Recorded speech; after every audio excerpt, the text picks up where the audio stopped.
Hello दोस्तों, नमस्कार। आज की वीडियो में मैंने रखे हैं कुछ व्यक्तित्व से क्वेश्चन है, कुछ वंशानुक्रम से हैं और कुछ शिक्षण से आपके क्वेश्चन होंगे, कुछ खेल से भी संबंधित होंगे। तो ये आज की वीडियो जो है करीब 100 क्वेश्चन है इसमें। अभी तक मेरे चैनल को आपने सब्सक्राइब ना किया हो, सब्सक्राइब कर लें। बेल आइकन की घंटी ना दबाई हो, बेल आइकन की घंटी दबा दें। लाइक ना किया हो तो लाइक कर लें, सब्सक्राइब ना किया हो सब्सक्राइब कर लें। और अभी तक अगर दोस्तों को शेयर ना किया हो तो ज़्यादा से ज़्यादा शेयर करें ताकि उनको भी इसका फ़ायदा मिले। ठीक है, आइए वीडियो शुरू करते हैं। देखिए पहला क्वेश्चन इसमें दिया है, व्यक्तित्व को प्रभावित करने वाले तत्व। यानी व्यक्तित्व को प्रभावित कौन करता है ये बताइए। वंशानुक्रम करता है, वातावरण करता है, वातावरण वंशानुक्रम, उपरोक्त में से कोई नहीं। तो जो व्यक्तित्व है उसको जो प्रभावित करता है वो वंशानुक्रम और वातावरण दोनों करता है। ठीक है, व्यक्ति का व्यक्तित्व जो है प्रभावित किससे होता है? वंशानुक्रम और वातावरण दोनों से। दूसरा क्वेश्चन देखिए, दूसरा क्वेश्चन है, वातावरण का निम्न में से कौन सा प्रकार नहीं है? वातावरण का प्रकार नहीं है इसमें पूछा। पारिवारिक वातावरण या विद्यालय वातावरण, पास पड़ोस का वातावरण, मैत्र मंडली का वातावरण, व्यक्ति व उसका स्वयं का व्यक्तित्व। ठीक है, तो इसमें जो होगा आपका डी वाला। ठीक, यानी पारिवारिक वातावरण और विद्यालय का वातावरण भी वातावरण से संबंधित होता है, पास पड़ोस का वातावरण भी वातावरण से संबंधित होता है, और मैत्री मंडली यानी मित्र के साथ में जो भी वातावरण होता है वो भी आपका व्यक्तित्व से वातावरण से संबंधित रखता है। लेकिन व्यक्ति का और उसका स्वयं का व्यक्तित्व वातावरण से संबंधित नहीं रखता। अगला क्वेश्चन देखिए, दूसरा है आपका, व्यक्तित्व को प्रभावित करने में प्राकृतिक भौतिक वातावरण की अपेक्षा नहीं की जा सकती।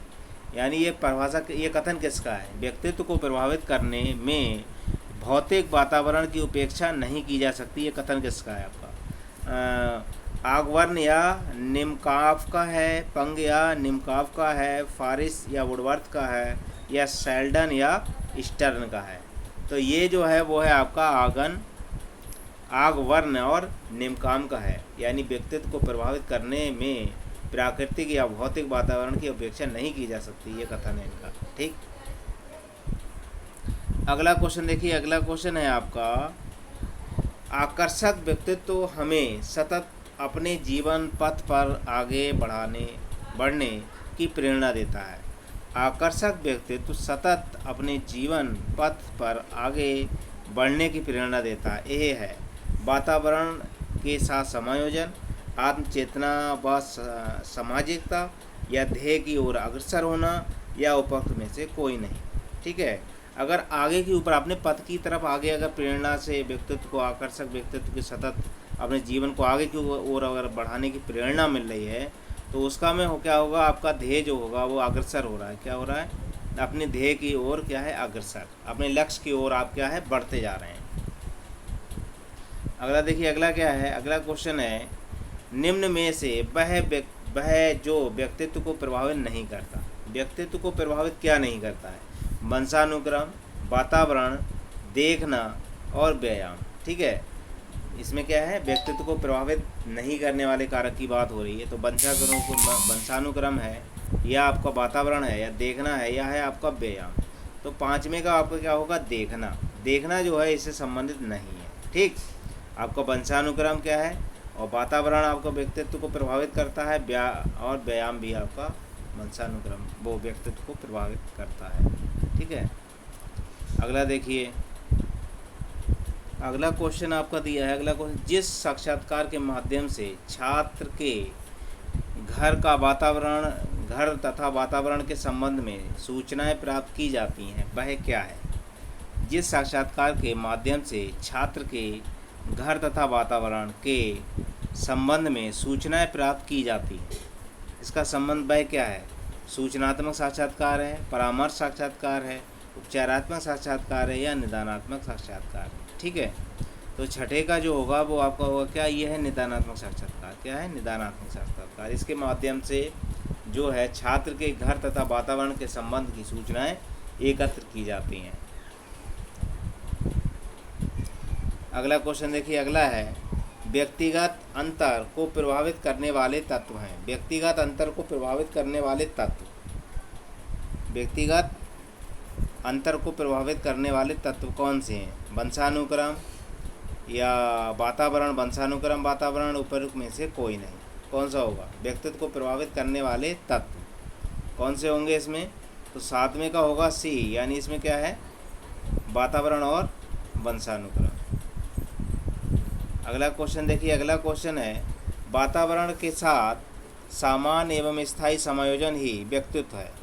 वातावरण के साथ स्थायी समायोजन ही व्यक्तित्व है। ये परिभाषा किसकी है? आलपोर्ट की, वैलेंटाइन की, गेट्स की बोरिक की। तो 8वें का कौन सा होगा सही? तो 8वें का जो होगा आपका कौन सा होगा? डी, यानी ये बोरिंग ने कहा था ये। ठीक है, अगला क्वेश्चन देखिए, अगला है जैविकीय कारकों को किन भागों में बांटा जा सकता है?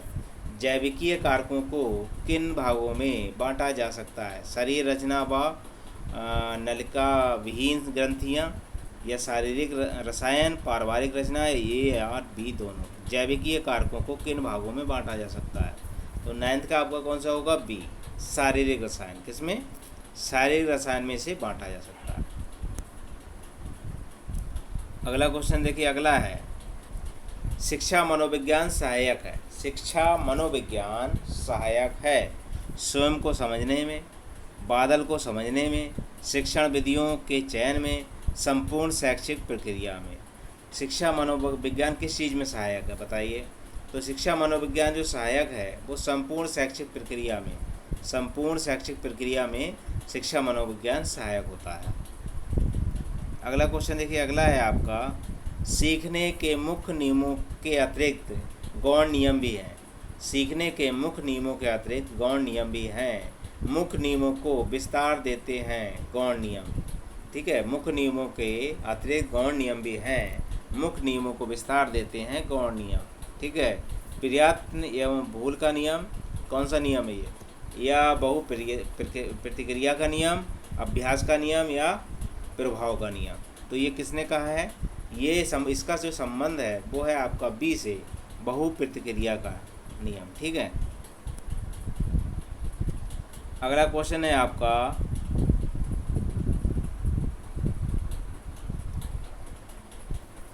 निम्न में से जो अधिगम के स्थानांतरण का सिद्धांत नहीं है। निम्न में से जो अधिगम के स्थानांतरण का सिद्धांत नहीं है वह है, क्या है?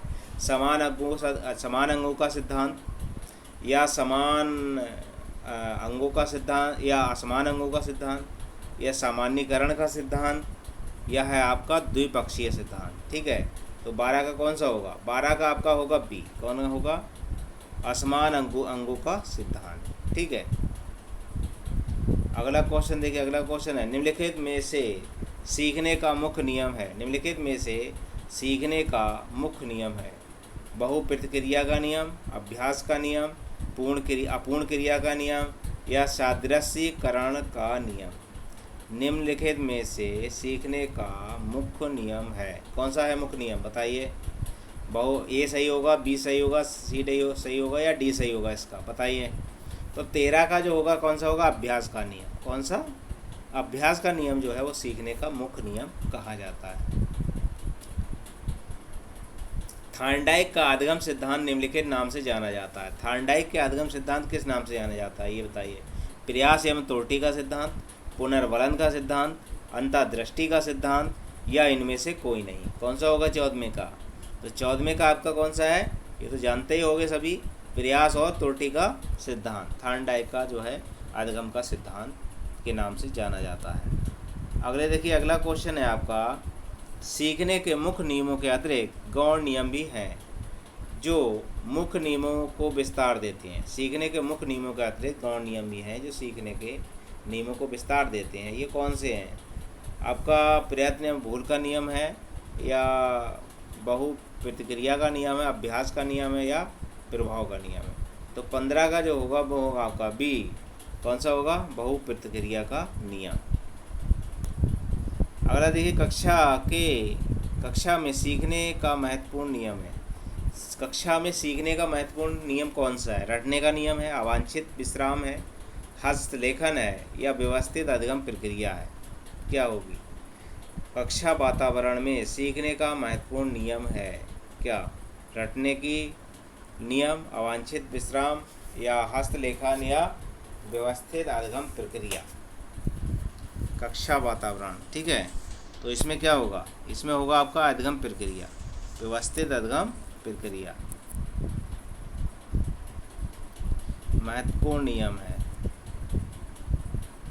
अगला देखिए, अगला क्वेश्चन है, सीखी गई क्रिया का अन्य समान परिस्थितियों में उपयोग किया जाना कहलाता है। कोई चीज़ सीखी हुई है और समान परिस्थितियों में उसका उपयोग हम कर पा रहे हैं, तो वो अधिगम होगा, या परिपक्वता होगा, या अधिगम स्थानांतरण होगा, या इनमें से कोई नहीं। ठीक है, इसमें से कोई नहीं है ये। अधिगम के निम्नलिखित परिभाषा किसने दी है? अधिगम की निम्नलिखित परिभाषा किसने दी है? सीखना विकास की प्रक्रिया है। सीखना विकास की प्रक्रिया, ये किसने कहा था? वुडवर्थ ने, क्रो एवं क्रो ने, स्किनर ने, या गिलफोर्ड ने? तो 18 का जो होगा वो होगा ए आपका। किसने कहा था ये वुडवर्थ ने कहा था। ठीक है, अगला देखिए, सीखना प्रभावित होता है। सीखना प्रभावित होता है मन, आत्मा, वृद्धि, या प्रेरणा। तो सीखना प्रभावित किससे होगा बताइए? 19 का होगा आपका डी। कौन सा होगा? 19 का होगा डी। सीखना प्रभावित होता है प्रेरणा से। किससे? प्रेरणा से। सीखना संबंध स्थापित करता है। सीखना संबंध स्थापित करता है। संबंध स्थापित करने का कार्य मनुष्य का मस्तिष्क करता है। एक कथन है, सीखना संबंध स्थापित करता है, संबंध स्थापित करने का कार्य मनुष्य का मस्तिष्क करता है। एक कथन किसका है? वुडवर्थ का, थॉर्नडाइक का, या रायबर्न का, या स्किनर का? तो ये संबंध जो है किसका है? थॉर्नडाइक का है। किसका है? थॉर्नडाइक। सीखने की असफलताओं का कारण समझने की असफलताएं हैं। सीखने की असफलताओं का कारण समझने की असफलताएं हैं।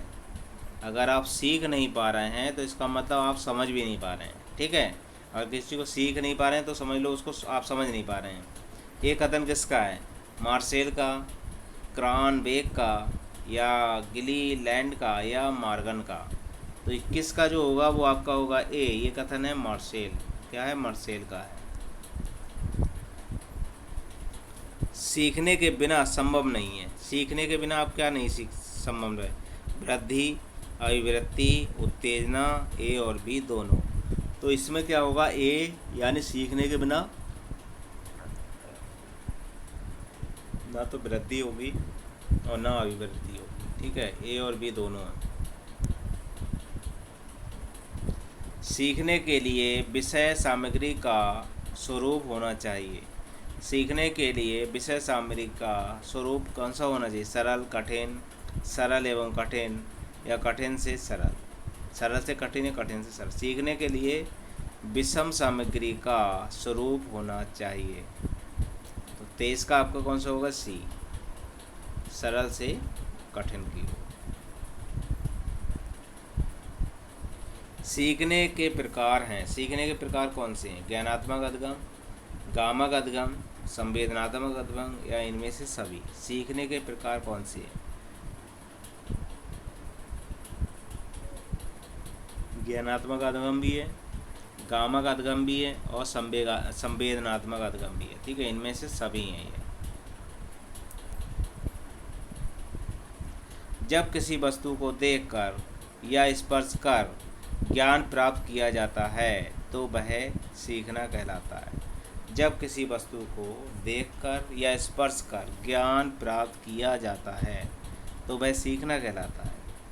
प्रत्यक्षात्मक सीखना, ज्ञानात्मक सीखना, साहचर्यात्मक सीखना, या करके सीखना। तो 25 का जो होगा वो होगा आपका ए। क्या होगा?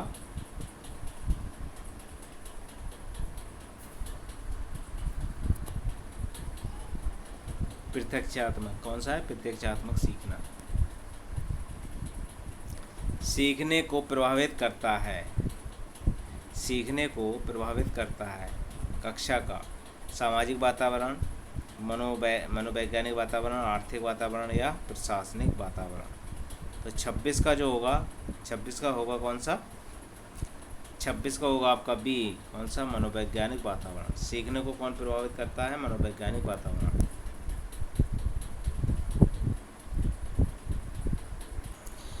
अगला क्वेश्चन है, अगला है आपका 27वां क्वेश्चन, क्या है, मोटिवेशन शब्द की उत्पत्ति हुई है। मोटिवेशन शब्द की उत्पत्ति किससे होती है, लैटिन भाषा की। मोटिवेशन शब्द जो है उस शब्द की उत्पत्ति कौन से लैटिन भाषा के शब्द से हुई है, मी धातु से, मोड धातु से, मोटम धातु से या मोम धातु से। ठीक है, तो मोटिवेशन शब्द की उत्पत्ति लैटिन की कौन से भाषा से हुई है, तो इसमें जो 27 का कौन सा होगा, आपका सी होगा, कौन सा, मोटम धातु से आपकी मोटिवेशन शब्द की उत्पत्ति हुई है। और यह शब्द किसका है, लैटिन भाषा का है। प्रेरणा के स्रोत हैं, प्रेरणा के स्रोत हैं कौन से, चालक, प्रेरक, उद्दीपक या इनमें से सभी। प्रेरणा के कौन से स्रोत हैं, तो प्रेरणा के स्रोत क्या है, चालक भी प्रेरणा का स्रोत है, प्रेरक भी है और उद्दीपक भी है, तो ये उपरोक्त सभी होगा। किसी कार्य को आरंभ करके जारी रखने और नियमित बनाने की प्रक्रिया को प्रेरणा कहते हैं। किसी कार्य को आरंभ करना और जारी रखना और नियमित उसे बनाए रखना, नियमित ही बनाए रखना मतलब रोजाना करना की प्रक्रिया प्रेरणा कहते हैं। ये मत किसका है बताइए, गुड का, गिलफोर्ड का या फ्रेंडसन का या लोवेल का।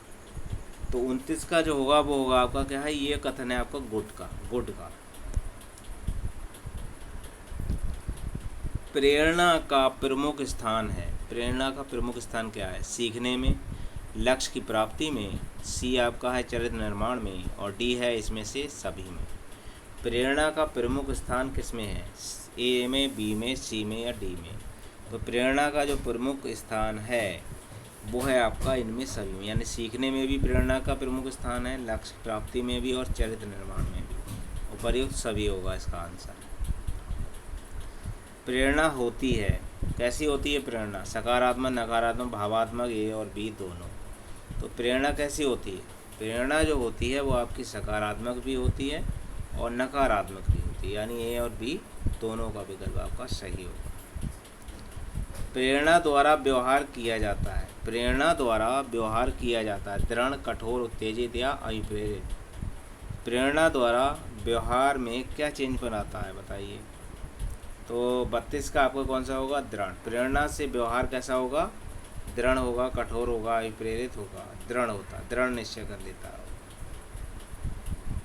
जो प्रेरक सीखे जाते हैं, जो प्रेरक सीखे जाते हैं उसे कहते हैं, जो प्रेरक सीखे जाते हैं उसे क्या कहते हैं, अर्जित प्रेरणा, अर्जित प्रेरक, जन्मजात प्रेरक, मनोवैज्ञानिक प्रेरक या सामाजिक प्रेरक।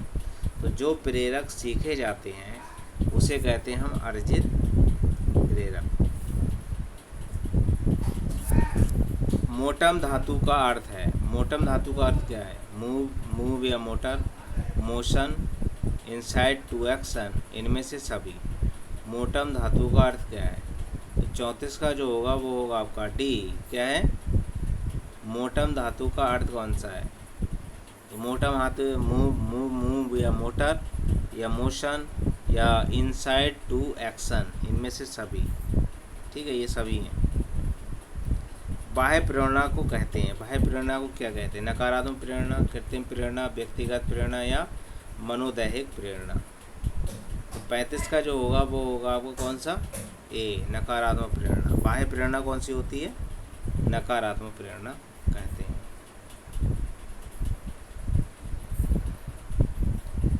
अर्जित प्रेरक के अंतर्गत आते हैं, अर्जित प्रेरक के अंतर्गत कौन आ रहा है, अर्जित प्रेरक के अंतर्गत तो जीवन, लक्ष्य व मनोवृत्तियाँ या मद या व्यसन, आदत की व्यवस्था या उपयुक्त सभी। 36 का कौन सा होगा, 36 का जो होगा वो होगा आपका कौन सा, डी, यानी जीवन, लक्ष्य व मनोवृत्ति, मद या व्यसन या आदत की व्यवस्था, उपयुक्त सभी होगी। जो प्रेरक वातावरण के संपर्क में आने से विकसित होता है, जो प्रेरक वातावरण के संपर्क में आने से विकसित होता है वह है जन्मजात प्रेरक, प्राकृतिक प्रेरक, अर्जित प्रेरक या इनमें से सभी। तो 37 का जो होगा वो 37 का होगा आपका सी। कौन सा होगा? अर्जित प्रेरक। जो प्रेरक वातावरण के संपर्क में आने से विकसित होता है वह है अर्जित प्रेरक। कैसा है? अर्जित प्रेरक है।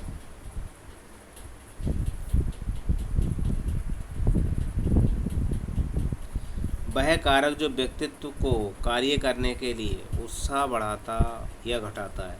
वह कारक जो व्यक्तित्व को कार्य करने के लिए उत्साह बढ़ाता और घटाता है उसे कहते हैं अधिगम या स्वधारणा, अभिप्रेरण या इनमें से कोई नहीं। क्या कहेंगे इसको? तो 38 का जो होगा वो होगा आपका सी, अभिप्रेरण। कौन सा होगा? अभिप्रेरण। जन्मजात प्रेरक नहीं है। जन्मजात प्रेरक कौन सा नहीं है इनमें से? जन्मजात प्रेरक नहीं है। भूख, प्यास, आदत या नींद। भूख भी आपकी जन्मजात है, प्यास भी जन्मजात प्रेरक है और नींद भी। आदत आपकी जन्मजात प्रेरक नहीं है। स्वाभाविक प्रेरक है। स्वाभाविक प्रेरक क्या है? दंड, पुरस्कार, अनुकरण या प्रशंसा। 40 का जो होगा वो आपका क्या होगा? सी। स्वाभाविक प्रेरक जो है वो है आपका अनुकरण।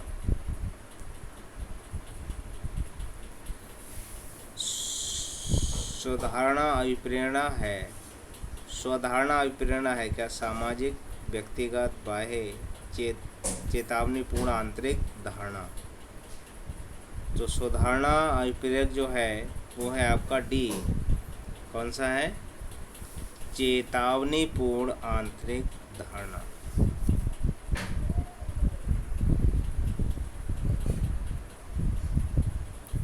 अधिगम या व्यवहार सिद्धांत के प्रतिपादक हैं।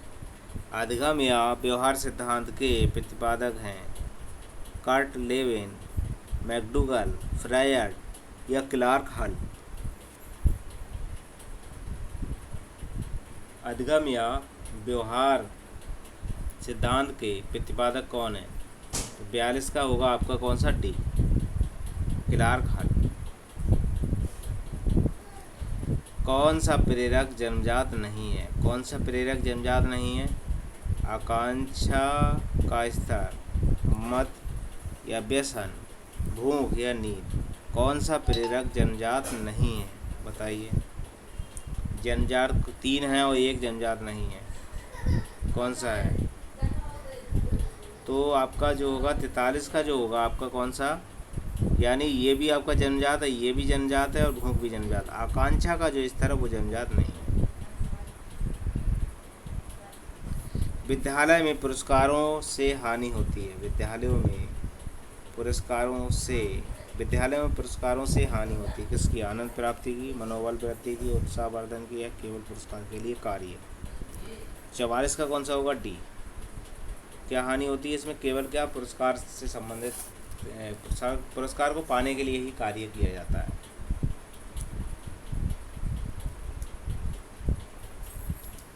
ऐसे प्रेरक जो विभिन्न व्यक्तियों के विभिन्न परिस्थितियों में पलने के कारण विकसित होते हैं वे कहलाते हैं सामाजिक प्रेरक, जन्मजात प्रेरक, व्यक्तित्व प्रेरक या इनमें से कोई नहीं। तो 45 का जो होगा वो होगा आपका सी, व्यक्तित्व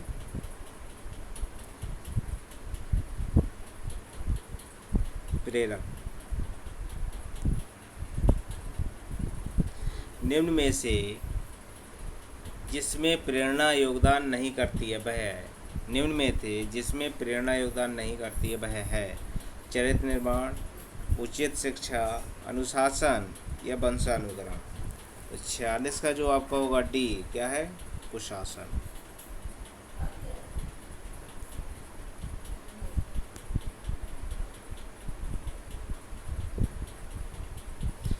प्रेरणा को प्रभावित करने वाले कारक हैं आवश्यकताएं, आकांक्षा, स्तर एवं रुचि, संवेगात्मक स्थिति, इनमें से सभी। तो 47 का जो होगा वो होगा आपका डी, यानी आवश्यकताएं भी हैं, आकांक्षा, स्तर की रुचि है और संवेगात्मक है। ठीक है, प्रेरणा को प्रभावित करने वाले कारक ये सभी हैं।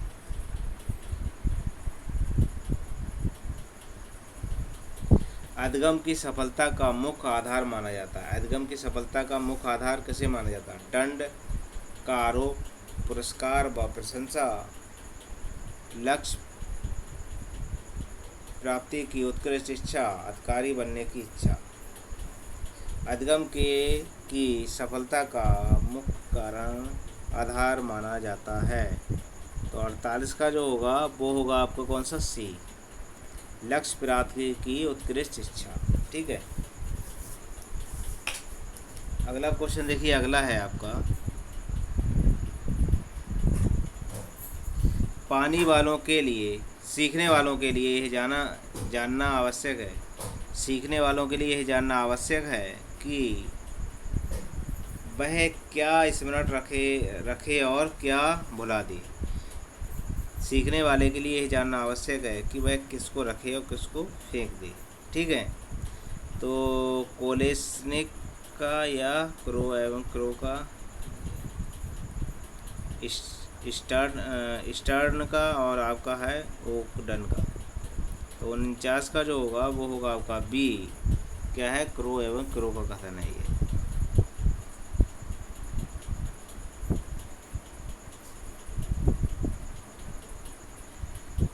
अगला है आपका, अगला क्वेश्चन जो है,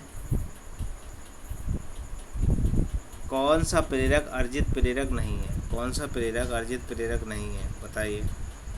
मद व्यय, आदत की व्यवस्था, आकांक्षा स्तर या क्रोध। 50 का जो होगा वो होगा आपका डी, यानी क्रोध। क्रोध जो है वो प्रेरक अर्जित नहीं है। अधिगम का मुख्य चालक कहलाता है। अधिगम का मुख्य चालक कौन है? अभिप्रेरणा, शिक्षण विधि, पाठ पुस्तकें या सहपाठी। तो अधिगम का मुख्य चालक कौन सा है इसमें? तो 51 का जो होगा वो है आपका ए। 51 कौन सा है? 51 का ए है, अभिप्रेरणा। 51 का जो होगा कौन सा होगा? अभिप्रेरणा होगा, ये सही है इसका। अधिगम का मुख्य चालक कहलाता है अभिप्रेरणा। निम्न में से जो प्रेरणा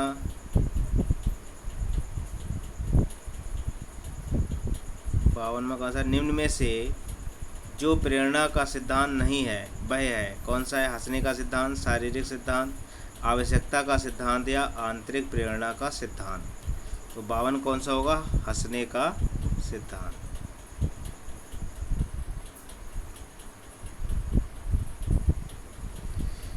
निम्न में से जो जन्मजात अभिप्रेरणा नहीं है वह है, निम्न में से जो जन्मजात अभिप्रेरणा नहीं है वह है पुस्तक, काम, भूख या प्यार। जन्मजात अभिप्रेरक नहीं है। तो 53 का जो होगा बी आपका। 53 का कौन सा होगा? बी, पुस्तक।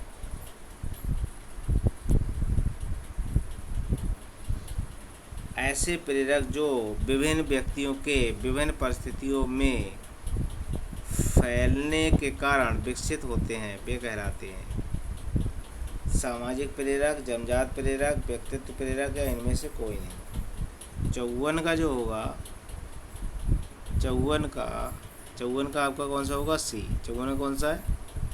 व्यक्तित्व प्रेरक। कौन सा है? व्यक्तित्व प्रेरक।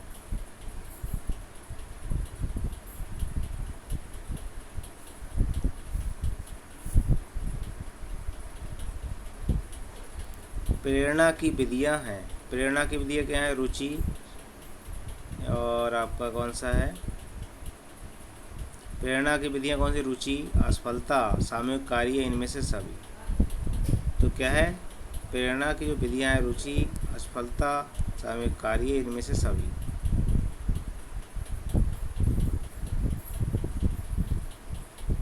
निम्न में से जो बालक को प्रेरित नहीं करता वह है, निम्न में से जो बालक को प्रेरित नहीं करता वह है पुरस्कार, प्रतियोगिता, आरुचि या रुचि।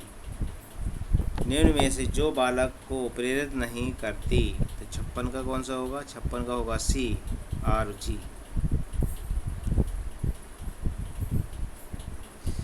प्रेरणा से संबंधित व्यवहार का लक्षण है। प्रेरणा से संबंधित व्यवहार का लक्षण क्या है? उत्सुकता, देवास्वप्न, भ्रांति या कुसमायोजन। तो 57 का जो होगा वो होगा आपका सी। 57 कौन सा होगा? ए, उत्सुकता। उत्सुकता का अर्थ क्या है? प्रेरणा।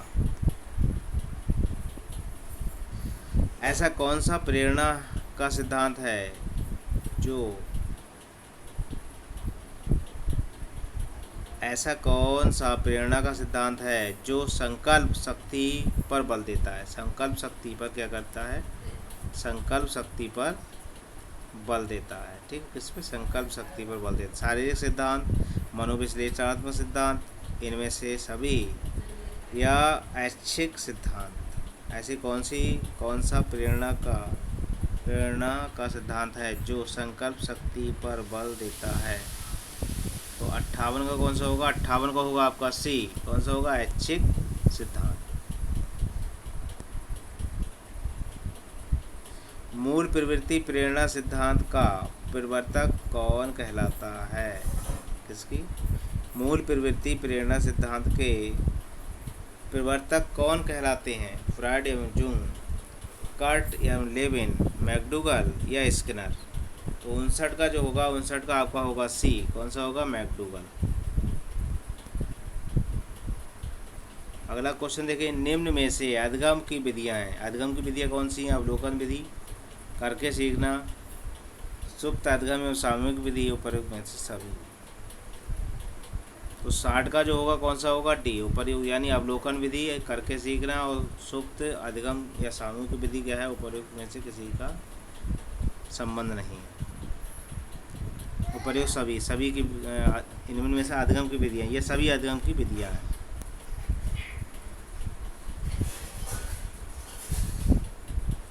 शिक्षण और अधिगम। शिक्षण और अधिगम में क्या है? एक सिक्के में दो पहलू हैं। एक सिक्के में दो पहलू हैं। शिक्षण के अधिगम तथा अधिगम से शिक्षण की प्राप्ति होती है। दोनों तथ्यात्मक प्रक्रियाएं हैं। उपयुक्त सभी।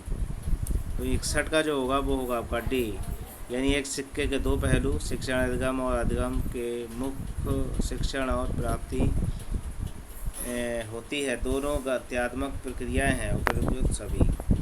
तो 61 जो होगा, 61 का होगा आपका कौन सा? डी, यानी ये सभी हैं। 32वां क्वेश्चन है। 32वां क्वेश्चन क्या है इसका? सीखने के सूझ के सिद्धांत की शैक्षिक उपयोगिता निम्न में से नहीं है। सीखने के या सूझ के, ठीक है, क्या है? सीखने के सूझ के सिद्धांत की शैक्षिक उपयोगिता निम्न में से किसमें नहीं है? ठीक है, ये 4 ऑप्शन दिए हुए हैं इसमें। कौन से में नहीं है? ए, सिद्धांत पाठ्यक्रम के विभिन्न विषयों को समग्र करने पर बल देता है। इस सिद्धांत के अनुसार अंतर्दृष्टि का उपयोग बालक तभी तक कर सकता है जबकि उसे संपूर्ण परिस्थिति का ज्ञान हो। ये सिद्धांत समय पर सीखने पर अधिक बल नहीं देता। यह सिद्धांत का प्रयोग कठिन विषयों जैसे गणित, भौतिक शास्त्र और तथा विज्ञान या अन्य विषयों के लिए उपयोगी होता है। तो सीखने के सूझ के सिद्धांत की उपयोगिता है इसमें से नहीं है। नहीं की अगर बात करेंगे तो नहीं में आ जाएगा आपका कौन सा? ये सी वाला। ये सिद्धांत क्या है? समय से सीखने पर अधिक बल नहीं देता है, मतलब ये बल देता है, इसमें नहीं लग गया। ठीक है, तो ये गलत है। अगला क्वेश्चन देखिए, अगला है सीखने की प्रक्रिया। सीखने की प्रक्रिया की एक प्रमुख विशेषता का पठार है। सीखने की प्रक्रिया की एक प्रमुख विशेषता पठार है। ये कथन किसका है? सोरेनसन का है, रॉस का है, या रेक्स का है, या नाइट का है? तो 63 का जो होगा वो होगा आपका कौन सा? बी। कौन सा होगा? ये कथन है आपका रॉस का। अगला क्वेश्चन देखिए, अगला क्वेश्चन है सीखने में उन्नतिपूर्ण संभव है। सीखने में उन्नतिपूर्ण संभव है सिद्धांत के रूप में, व्यवहारिक रूप में, वांछनीय रूप में या अवांछनीय रूप में। सीखने में उन्नतिपूर्ण संभव है। कौन सा होगा? 64 का। तो 64 का जो होगा वो होगा क्या? सिद्धांत के रूप में। सीखने की आवश्यकता है, क्या है? सीखने की आवश्यकता है किसके में? बालक की रुचि में, बालक के संवेग में, बालक का पूर्ण व्यक्तित्व, बालक का वंश। सीखने की आवश्यकता है किसमें? बताइए, सीखने की आवश्यकता किसमें है? तो सीखने की जो आवश्यकता होगी वो होगी बालक का पूर्ण व्यक्तित्व में, बालक का पूर्ण व्यक्तित्व में। सीखने की गति निर्भर करती है, सीखने की गति निर्भर किस पे करती है बताइए? सीखने की गति निर्भर करती है, सीखने की गति निर्भर करती है। सीखने की गति किस पर निर्भर करती है? सीखने की गति निर्भर करती है सीखने वाले की रुचि पर, जिज्ञासा पर, सीखने वाले की प्रेरणा पर, या इनमें से सभी पर। तो सीखने की गति निर्भर किस पर करती है? तो 66 का कौन सा होगा? सीखने वाले की रुचि पर भी है, जिज्ञासा पर और सीखने वाले की प्रेरणा पर। उपर्युक्त सभी में सीखने की जो गति निर्भर करती है वो सभी पर करती है। ठीक है, अगला देखिए, अगला क्वेश्चन है, सीखने की अंतिम अवस्था में सीखने की गति होती है। सीखने की अंतिम अवस्था में सीखने की गति होती है, तेजी होती है, धीमी होती है, अति तीव्र होती है, निश्चित नहीं होती।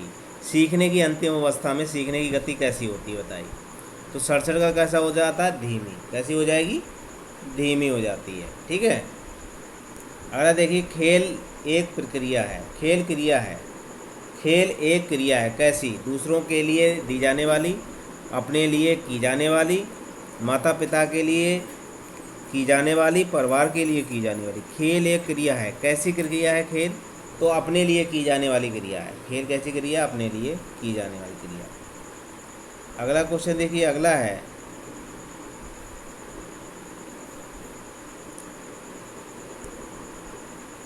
सीखने की प्रक्रिया संपादित होती है।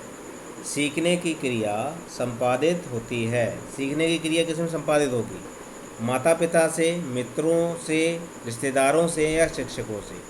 सीखने की प्रक्रिया संपादित होती है। तो सीखने की प्रक्रिया किससे संपादित होती है? सीखने की माता पिता से, मित्रों से, रिश्तेदारों से, शिक्षकों से। तो सीखने की प्रक्रिया जो है वो भाई इसमें सभी में होगी। ठीक है, माता पिता से भी बच्चा सीखेगा, मित्रों से भी सीखता है, रिश्तेदारों से भी सीखता है और शिक्षकों से भी। ठीक है, इसमें डी में जो है उपर्युक्त सभी होना चाहिए था। ठीक है, उपर्युक्त सभी। ठीक है, सभी से सीखता है बच्चा। जब सीखेगा वो सभी सीखेगा, माता पिता से भी सीखेगा, पड़ोस से भी सीखेगा, मित्रों से भी सीखेगा, रिश्तेदारों से भी सीखेगा, स्कूल में जाएगा वहाँ भी सीखेगा।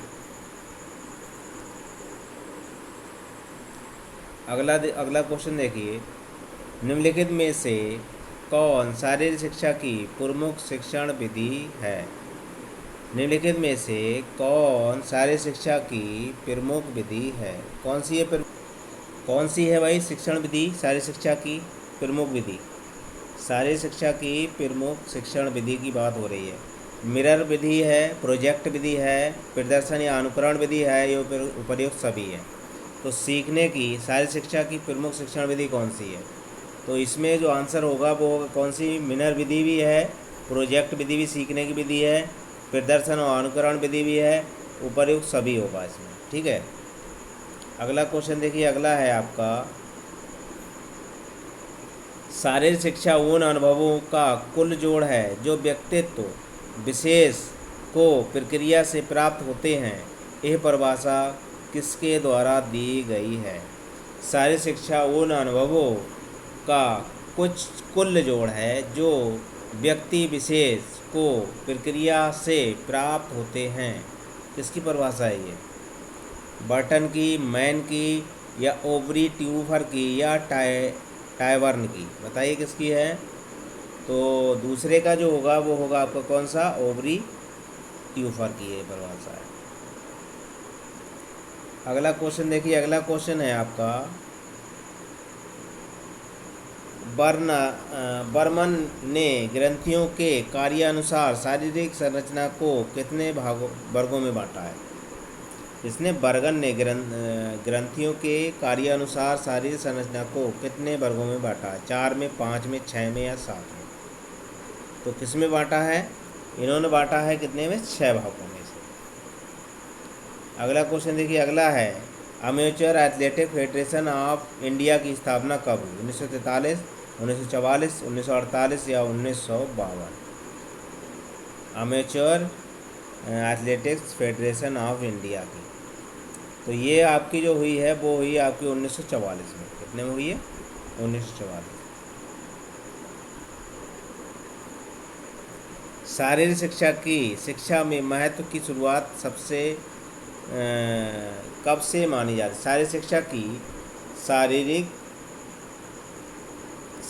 शिक्षा में महत्व की शुरुआत कब से मानी जाती है, 17वीं शताब्दी में, 18वीं शताब्दी से, 19वीं शताब्दी से या 20वीं शताब्दी से, बताइए कब से मानी जाती है इसकी। तो ये जो होगा इसकी होगी आपकी क्या, 19वीं शताब्दी से मानी जाती है। बच्चे की शारीरिक, मानसिक अथवा शारीरिक भावों में विभक्त कर संपूर्ण विकास पर बल दिया जाता है। बच्चों की शिक्षा को मानसिक अथवा शारीरिक भागों में विभक्त कर संपूर्ण विकास पर बल दिया जाता है। रूसो ने कहा, जेबी नेस ने कहा, रायवर्स ने कहा, ग्राउंडवेल ने कहा। ठीक है, किसने कहा ये, तो ये जो होगा इसमें क्या है, रूसो ने कहा था। क्या कहा इसने, रूसो ने। अगला देखिए, अगला है आपका शिक्षक की वह मार्गदर्शिका है जो कौन सी विषय वस्तु किस ढंग से प्रस्तुत करना है, किस प्रकार से शिक्षण को गतिशील बनाना है का संकेत देता है। कौन, शारीरिक शिक्षा, यंत्र, पाठ्य योजना या वार्षिक प्रतिवेदन। क्या होगा इसका, तो इसका जो होगा वो होगा कौन सा, पाठ्य योजना। क्या है, पाठ्य योजना ये सब बताती है।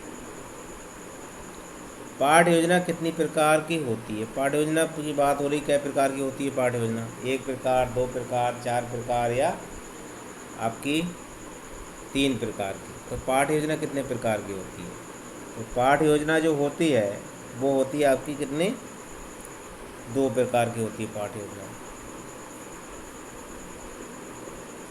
सामान्य पाठ्य योजना में सम्मिलित है, सामान्य पाठ्य योजना में सम्मिलित है विशिष्ट क्रियाएं, प्रारंभिक क्रियाएं, मनोरंजनात्मक क्रियाएं या उपयुक्त सभी।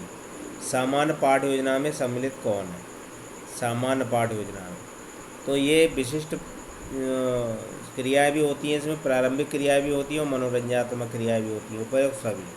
सामान्य पाठ्य योजना में विशिष्ट, प्रारंभिक और मनोरंजनात्मक सभी मिली हुई होती हैं। ऐसी खेल प्रतियोगिता जो केवल एक ही विद्यालय के प्रतिनिधियों के बीच कहलाती है। ऐसी प्रतियोगिता जो केवल क्या है, एक विद्यालय के बीच में हो रही है, प्रतिनिधियों के विद्यालय के अंदर हो रही है, तो उसे क्या कहेंगे, चैलेंज टूर्नामेंट, इंट्राफ्यूरल या ओपन, क्या कहेंगे इसको। तो आपका कौन सा होगा, ऐसी प्रतियोगिता जो केवल विद्यालय के प्रतिनिधियों के बीच हो रही है, तो उसे क्या कहेंगे, इंट्राम्यूरल कहेंगे। अगला देखिए, खेल प्रतियोगिता का ऐसा आयोजन जो कि अंतर विद्यालय हो। क्या है, खेल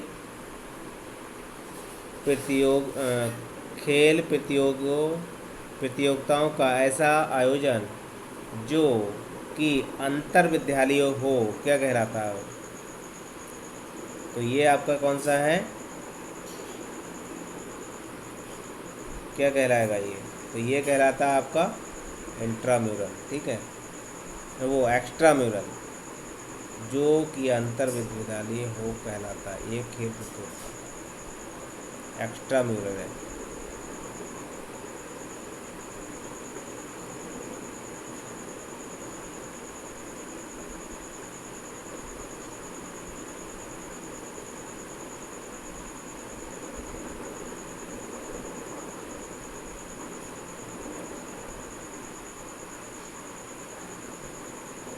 राष्ट्रीय खेल दिवस कब मनाया जाता है, ये देखिए, राष्ट्रीय खेल दिवस कब मनाया जाता है, ये पूछा जा रहा है। राष्ट्रीय खेल दिवस कब मनाया जाता है?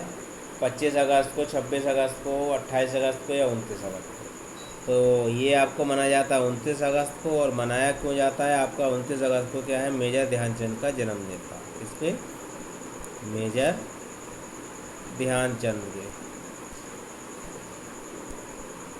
ध्यानचंद के जन्मदिन पर ये मनाया जाता है।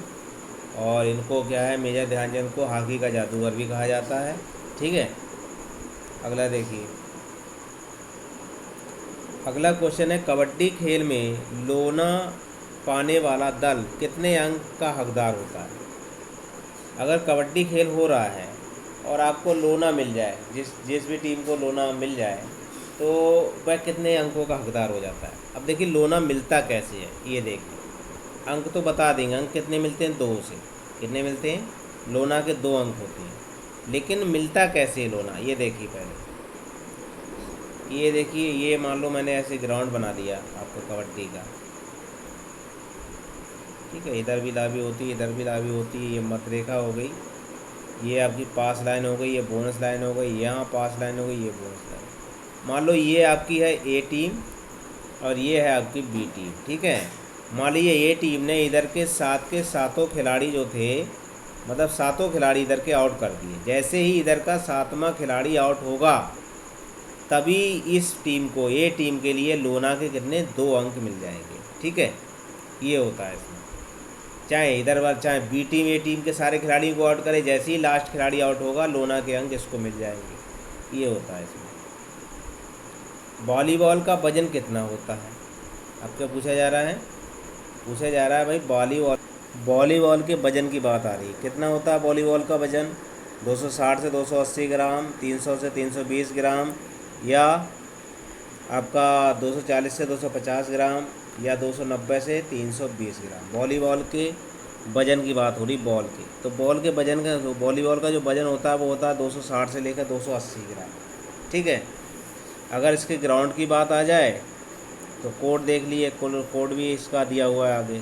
ठीक है, अगले देखिए, अगला क्या है, वॉलीबॉल कोर्ट की लंबाई और चौड़ाई। देखिए क्या आ गई, वॉलीबॉल का जो ग्राउंड है उसकी लंबाई और चौड़ाई कितनी होती है? 17 × 10 मीटर, 18 × 9 मीटर, 19 × 10 मीटर, या 16 × 10 मीटर। तो वॉलीबॉल का जो मैदान होगा उसकी लंबाई चौड़ाई होती है आपकी कितनी? 18 × 9 मीटर। ठीक है, इस तरह का मैदान होता है इसका। ये यहाँ पर ये पोल होता है 11 मीटर का। इसी पर ये आपका जाल होगा बना हुआ, इस तरह से ये जाल होता है यहाँ पर। ये आपकी क्या है, अटैक लाइन है। इधर भी 3 मीटर पर अटैक लाइन होती है, 9 मीटर चौड़ाई होती है और 18 मीटर इसकी कितनी होती है? लंबाई होती है। ठीक, इस तरह से होता है। अगर यहाँ पर पूछ ली जाए पोल की ऊंचाई कितनी होती है, पुरुषों के लिए 2.43 होती है, महिलाओं के लिए पोल की ऊंचाई पूछ ली जाती है 2.24 होती है। नेट की लंबाई पूछ ली जाएगी तो, मतलब पोल से पोल की दूरी पूछी जाएगी तो 11 मीटर होगी। ठीक, अगर नेट की चौड़ाई पूछ ली जाएगी तो 1 मीटर होगी। इस पर एक एंटीना लगा होता है, एंटीने की ऊंचाई पूछ ली जाएगी तो 1.8 मीटर होती है ऊंचाई एंटीने की। एंटीने का रंग सफ़ेद या लाल होता है। ठीक है, इस तरह से ये सब इसमें वॉलीबॉल में होता है। ठीक, अगले देखिए, अगला है वॉलीबॉल में सेंटर लाइन से अटैक लाइन की दूरी कितनी होती है? देखिए इसमें आ गया लिखा हुआ, वॉलीबॉल से सेंटर लाइन से अटैक लाइन की दूरी कितनी होती है? सेंटर लाइन जानते हो? ये देखिए मैं बना दे रहा हूँ फिर से। ये जो हुई, ये इसकी सेंटर लाइन का मतलब मध्य रेखा। इसी पर आपका क्या होता है, पोल गड़े होते हैं। इसी पर क्या है, जाल जो होता है वो इसी पर बना होता है। ये ठीक, इसी पर क्या है, जाल बना होगा। अब ये तो आपका पोल गड़ गया, यही आपकी होगी मध्य रेखा, ये सेंटर लाइन हो गई। इसके बाद जो ये रेखा यहाँ पर होगी, ये एक रेखा इधर होगी। ठीक है, तो सेंटर लाइन से जो है अटैक लाइन की, क्योंकि अटैक लाइन कौन सी, ये आपकी कौन सी है, अटैक लाइन ये है, ये जो है ये अटैक लाइन है। ठीक है, तो यहाँ से लेकर यहाँ तक की जो दूरी है वो पूछी गई। तो यहाँ से यहाँ तक की जो दूरी होती है वो होती है आपकी 3 मीटर। कितनी होती है? 3 मीटर होगी। यहाँ से यहाँ की दूरी ये पूछी जा रही है। तो इस लाइन की दूरी पूछी जाए। इस लाइन की दूरी होती है कितनी, 3 मीटर। ठीक है, कितनी होगी इसमें वॉलीबॉल के सेंटर लाइन की, अटैक लाइन की दूरी होती है कितनी, 3 मीटर। ठीक, अगला देखिए, बास्केटबॉल में कोर्ट की लंबाई चौड़ाई कितनी होती है। बास्केटबॉल के कोर्ट की लंबाई चौड़ाई पूछी जा रही है, बास्केटबॉल की कितनी होती है। बास्केटबॉल की लंबाई चौड़ाई कितनी होगी, ये देखिए बास्केटबॉल में कितनी होगी। तो बास्केटबॉल की जो लंबाई चौड़ाई होगी वो कितनी होगी, 1.80 गुणा 105 मीटर, 1.5 गुणे 1 मीटर, या 2 गुणे 2 मीटर, या फिर आपका वो उपयोग में से कोई नहीं। तो इसकी जो बास्केटबॉल की लंबाई चौड़ाई होती है कोर्ट की, 1.80 गुणा 1.05 मीटर होती है इसमें। बास्केटबॉल के बोर्ड की लंबाई चौड़ाई है, बोर्ड की लंबाई चौड़ाई हो रही है इस बात। ठीक है, बोर्ड की लंबाई चौड़ाई होती है। अब अगला देखिए, अगला क्वेश्चन है आपका,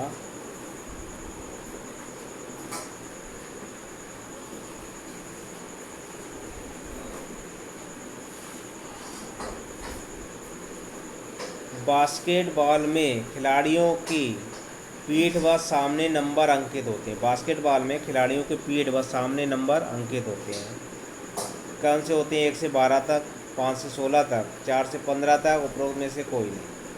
तो खिलाड़ी होते हैं, उनकी पीठ में नंबरिंग जो होती है कितने से कितने तक होती है, तो वो होती है आपकी कितनी, 4 से लेके 15 तक। कितनी होती है, 4 से लेके 15 तक नंबरिंग होती है। अगला क्वेश्चन देखिए, अगला क्वेश्चन है, हैंडबॉल में बॉल की परिधि महिलाओं के लिए होती है। हैंडबॉल में बॉल की परिधि कितनी है, 58 सेंटीमीटर से लेकर 60 सेंटीमीटर, 55 सेंटीमीटर से लेकर 57 सेंटीमीटर, 52 सेंटीमीटर से लेकर 54 सेंटीमीटर, या 54 सेंटीमीटर से 56 सेंटीमीटर। हैंडबॉल में महिलाओं के लिए परिधि की बात हो रही है, गेंद की परिधि कितनी होगी। तो इसमें जो होगी परिधि वो होती है आपकी कितनी, 54 से लेकर 56 सेंटीमीटर। कितनी होती है, 54 से 56 सेंटीमीटर। अगला देखिए, बैडमिंटन से संबंधित प्रतियोगिता निम्न में से कौन सी है। बैडमिंटन से संबंधित कौन सी है, विंबलडन या विल्स कप, उबेर कप, या इनमें से कोई है, बताइए। बैडमिंटन से संबंधित प्रतियोगिता कौन सी है इसमें।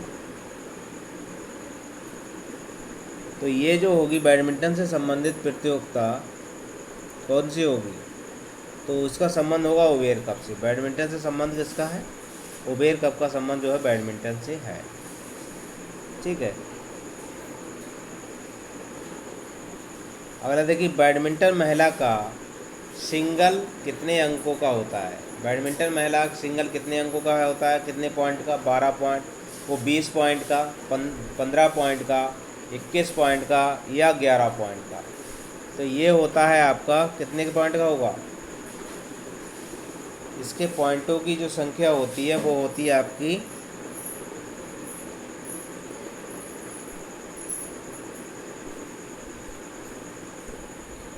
बैडमिंटन में जो है महिला के सिंगल में कितने अंकों का होता है, 20 पॉइंट का, 15 पॉइंट का, 21 पॉइंट का, या 11 पॉइंट का।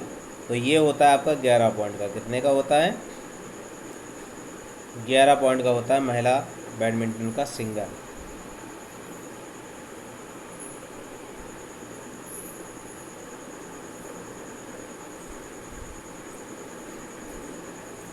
टेबल टेनिस व नेट टेनिस में कितनी ऊंची होती हैं। टेबल टेनिस व नेट टेनिस से कितनी ऊंची होती है। टेबल टेनिस का नेट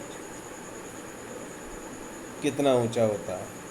टेबल टेनिस के नेट की बात हो रही है, नेट जो जाली लगी होती है उसकी ऊंचाई कितनी होती है, 5 इंच, 7 इंच, 8 इंच, या 6 इंच। तो उसकी जो ऊंचाई होती है 6 इंच होती है। ठीक है, टेबल टेनिस की बात हो रही है। मान लीजिए ये टेबल बनी हुई है जिस पर टेनिस खेली जा रही है, तो यहाँ पर जो जाली होगी लगी हुई, ठीक है, ये इस जाली की ऊंचाई पूछी जा रही कै इंच होती है। तो इस जाली की जो ऊंचाई होती है वो आपकी होती है 6 इंच। ठीक है, फुटबॉल खेल की अवधि कितनी होती है? फुटबॉल खेल की अवधि कितनी होती है? 100 मिनट होती है, 70 मिनट होती है, 80 मिनट होती है, 90 मिनट होती है। तो फुटबॉल की जो होगी खेल अवधि वो कितनी होती है? वो होती है आपकी 90 मिनट। ठीक है, अगला क्वेश्चन देखिए, जूडो बाउट में अभिवादन के लिए किस शब्द का प्रयोग किया जाता है? ठीक है, जूडो में अभिवादन के लिए किस शब्द का प्रयोग किया जाता है? हथोई का, रे का, हाजमे का, या पूसे गाची का? तो इसके लिए जो होता है रे शब्द या किंगरे कहते हैं, किसे? किंगरे। ठीक है, किंगरे जो है वो शब्द होता है, रे जो शब्द दिया है वो सही है। इसे पूरा शब्द अगर दे दिया जाए तो किंगरे होता है, अभिवादन शब्द है किंगरे। ठीक है, अगला क्वेश्चन देखिए, अगला है